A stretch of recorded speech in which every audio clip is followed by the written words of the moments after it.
Hello and welcome to the Ruslan Belov channel. For those who missed it, did you know that Trump has been nominated for the Nobel Peace Prize? Guess what for? Oh yes, of course, because this peacemaker bombed Iran a little and then made a deal between Iran and Israel. And today, Trump posted a huge message on his social media, demanding an immediate halt to the legal prosecution of Netanyahu.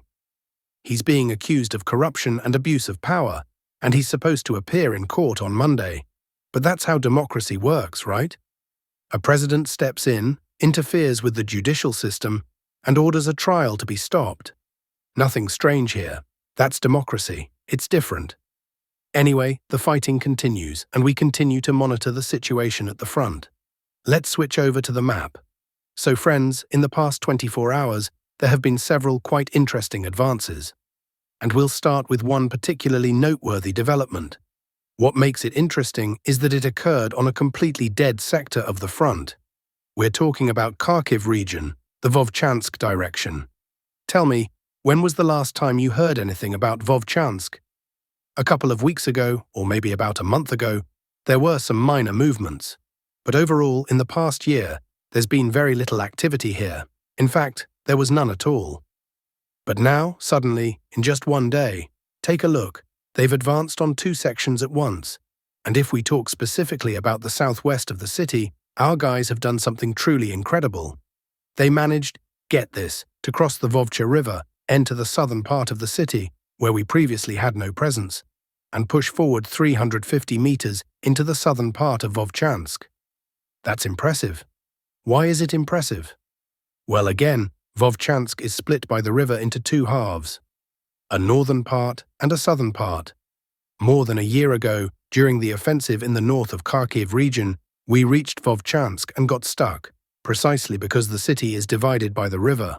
All the fighting was happening in the northern part, which, by the way, is under Russian control, though not fully, to be clear.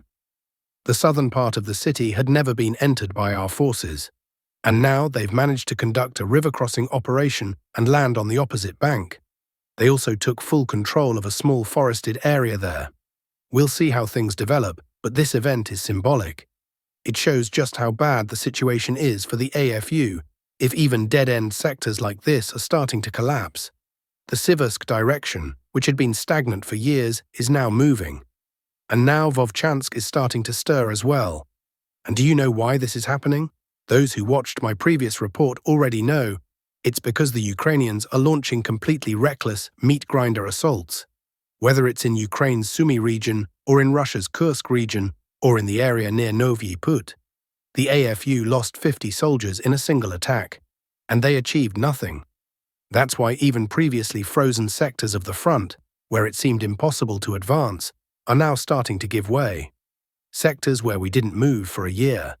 But now we know it's possible. Russian soldiers just proved that in the past 24 hours. And this wasn't the only advance. Let's keep going.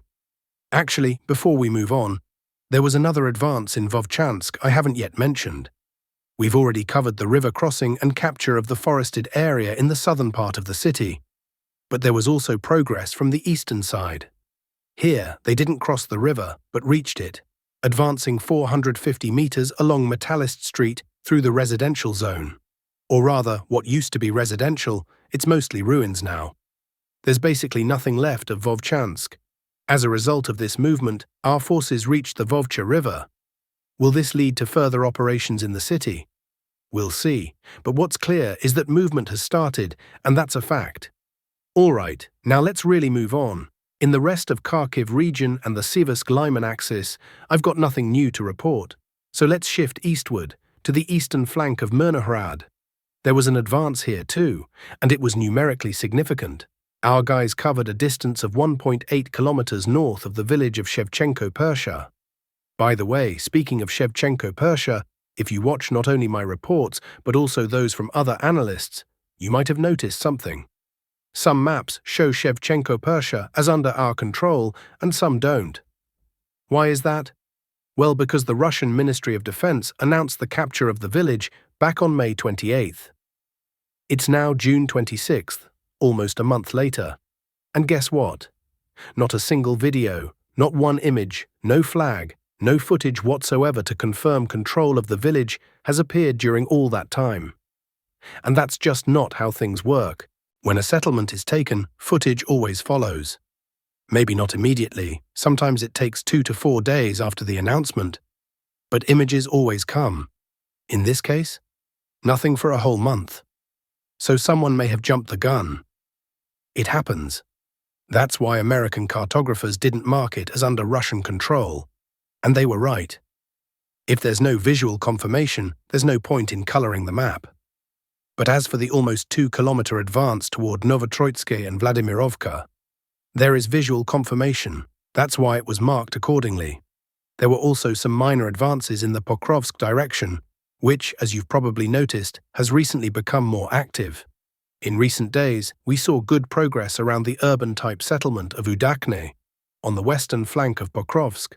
In the past 24 hours, there were also advances in the central sector, near the long-suffering village of Lysivka. Lysivka, you know what makes it difficult? Just like Vovchansk, it is divided by a river. There's a southern part of the village and a northern part. The southern part is fully under our control, and in the northern part, we control the eastern sector. Over the past 24 hours, our guys managed to cross the river and advance 450 meters, capturing the western outskirts of the village.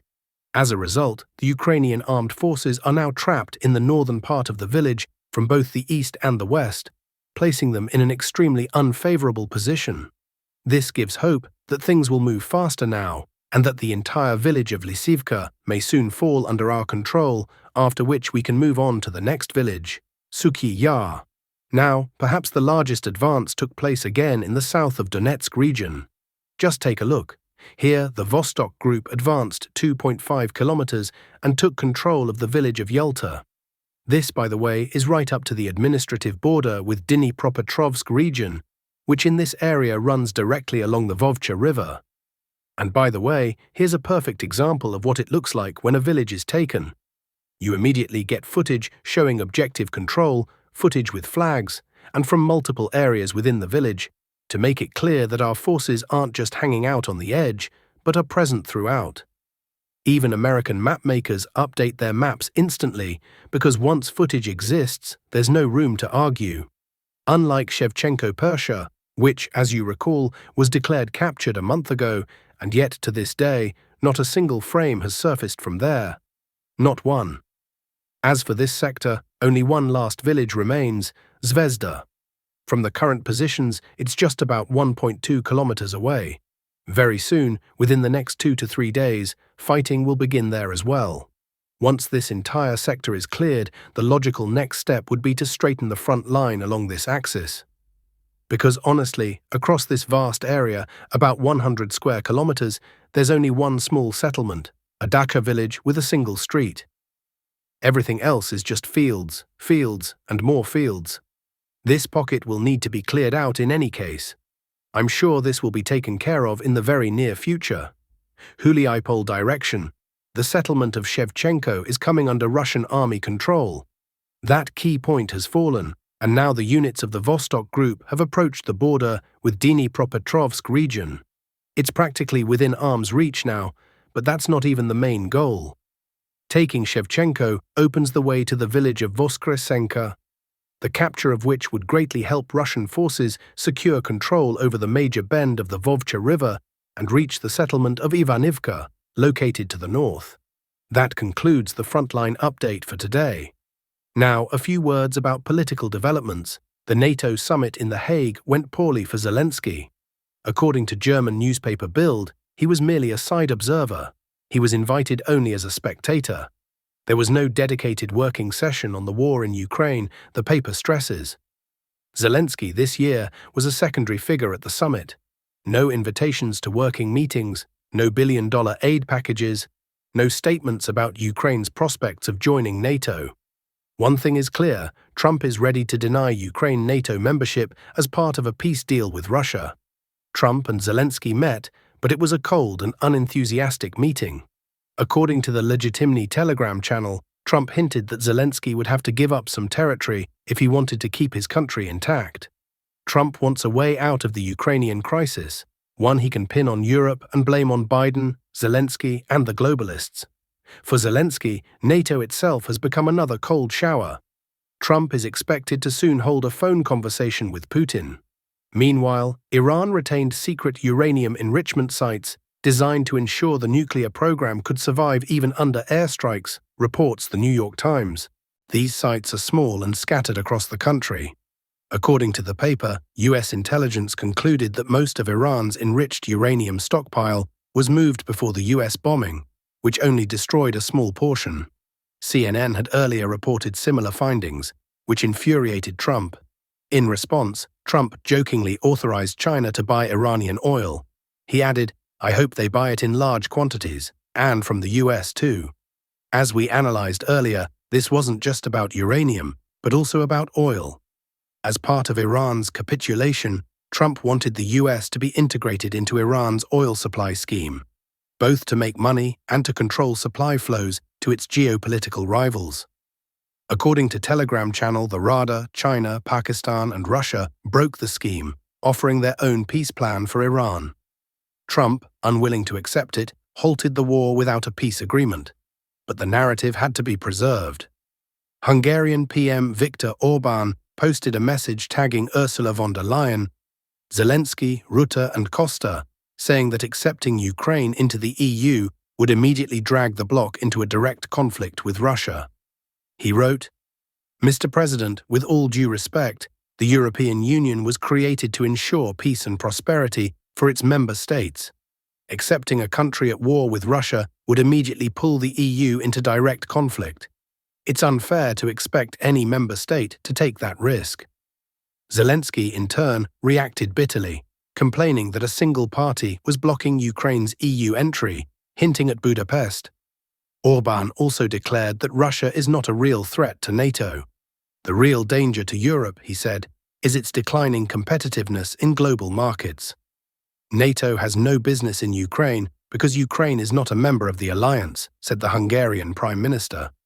He also stated that the leaders of Hungary, Slovakia, Turkey, and the US do not want to see Zelensky at the NATO summit, which is why he was not invited to any working sessions. As for the Middle East, it seems to have narrowly avoided a major war. For now, both sides have agreed to a truce, which was officially confirmed by Israel. Netanyahu convened his war cabinet. The defense minister, chief of staff, and head of Mossad reported that all objectives were met. However, according to Telegram channel The Secret Chancellery, this wording is mostly PR for domestic audiences. Despite mutual strikes between Iran and the US, everything suggests the attacks followed a pre-arranged script. Tehran warned Washington ahead of time, and US missiles caused only symbolic damage, leaving key nuclear infrastructure untouched. Trump, as usual, said that Iran had helped avoid US personnel casualties, sticking to symbolism, so Washington will not escalate. Markets remained calm. Oil prices dropped once it became clear that Iran's strike on the US was limited. So both sides saved face and are now likely ready for negotiations. The loser here is Israel. Tel Aviv wanted a prolonged war, but one that involved the US and its Western allies. The attempt to overthrow the Iranian regime failed. Israel's ability to wage a prolonged conflict is now limited due to strained economic and military resources. Citizens and opposition politicians are increasingly questioning what this was all for. Netanyahu claims victory, but there are no real strategic gains. Iran still maintains its uranium enrichment infrastructure, giving it a pretext to accelerate its nuclear weapons program outside of IAEA supervision. Its missile arsenal is largely intact and combat-ready. At the same time, anti-Israel and anti-Western sentiments are rising across the Middle East. For Trump, who is trying to avoid a major war before the 2026 congressional elections, which could ruin his reputation, the truce is a strategic way out. Still, the ceasefire is inherently unstable, as it's based neither on mutual concessions nor on a new security framework, but merely preserves the status quo, masking growing contradictions. Especially since the Iran talks will be difficult, and their success remains doubtful. With any serious provocation, a missile strike, or Iran deciding to push ahead with its nuclear program, the whole fragile setup could collapse, plunging the region back into open conflict. Thank you for watching and staying with us through this detailed update. Stay informed, stay safe, and we'll see you in the next report. Take care.